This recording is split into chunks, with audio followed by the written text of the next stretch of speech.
Il pleut sur ma ville. Je marche seul rue de Bastille. J'ai de la nostalgie. Je rêve et je n'y crois pas. Les rues sont vides. Les sirènes de police et de pompiers hurlent avec fracas. Il n'y a plus personne aux terrasses de café, comme si une tornade était passée par là. Il paraît qu'il y a eu un attentat. Le peu de gens que je crois sont apeurés. Une personne âgée me demande de l'aider à traverser. À travers son regard, je sais que l'heure est grave, mais je n'ose pas la questionner. Mon Dieu, me dit-elle, que s'est-il passé? Je n'ai plus envie de faire la fête. Les SMS que j'ai reçus me laissent perplexe. À force de t'attendre, j'ai mal à la tête. Tu n'es plus là et tu ne reviendras pas. Je t'ai attendu toute la soirée dans ce bar qui a diffusé l'info. Ce qu'ils ont dit n'est pas beau et fait froid dans le dos.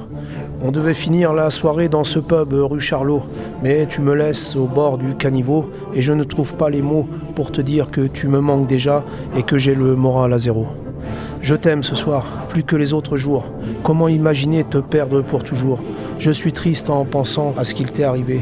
Une scène de guerre en plein milieu de ce concert où tu t'amusais. C'est pas de ta faute tout ça, mais tu aurais pu rester un peu plus avec moi, si tu savais comment je suis dans l'embarras. Tu es parti beaucoup trop jeune, beaucoup trop vite. Et puis pourquoi tu as voulu rejoindre tes amis ce soir-là? J'avais un pressentiment que cette soirée au Bataclan n'était pas un bon plan. Tu as voulu à tout prix y aller pour fêter l'anniversaire d'une copine.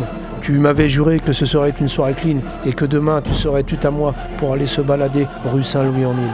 D'habitude, le vendredi soir, on va au cinéma à Montparnasse ou Opéra. Qu'est-ce que j'ai pu en voir des films avec toi? C'était ta passion, le cinéma. Mais le scénario de ce soir m'a plongé dans le désespoir et digne d'un roman les plus noirs. Je t'ai laissé au métro Breguet, où tu m'as donné un dernier baiser. Ensuite, tu as eu le cœur brisé, rafalé, balayé, mitraillé, à peine sorti du lycée. Tu as payé de ta vie, ta jeunesse et ta liberté. Tu as été la cible de débiles en liberté qui ont semé la terreur dans tout le quartier. Tu avais à peine 18 ans, t'as pas eu le temps de comprendre que le malheur s'était abattu sur le Bataclan. J'ai tellement été touché, blessé par ton départ spontané que j'ai décidé de te rendre un hommage, une sorte de merci de t'avoir rencontré. Je repense à nos sorties, à ton sourire que j'ai tant aimé.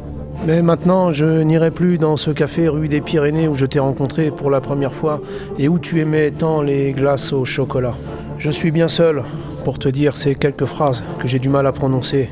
Et puis à la télé, on parle jamais de toi, mais toujours de ceux qui ont commis ces atrocités. Tu dois te sentir bien seul là-haut dans les nuages. Je vais essayer de tourner la page sans toi. Et comme tu me disais souvent, de rester sage. Je n'irai plus à Paris-Plage où j'ai passé mon plus bel été avec toi, entre le musée du Louvre et le Pont-Marie. Une autre histoire, je m'en rappellerai toute ma vie. Je passe devant la station Fille du Calvaire, c'est là où tu as grandi. Mais en quelques heures, ce n'est plus le Paris d'hier. La donne a changé, la bonne humeur a fait place au danger. Un mauvais temps est passé alors que tu passais une bonne soirée. Tes parents m'ont demandé de les rejoindre devant le Bataclan. Je suis désolé, mais je n'ai pas le temps de voir des horreurs à tout bout de champ. Je préfère me rappeler de toi que dans les bons moments.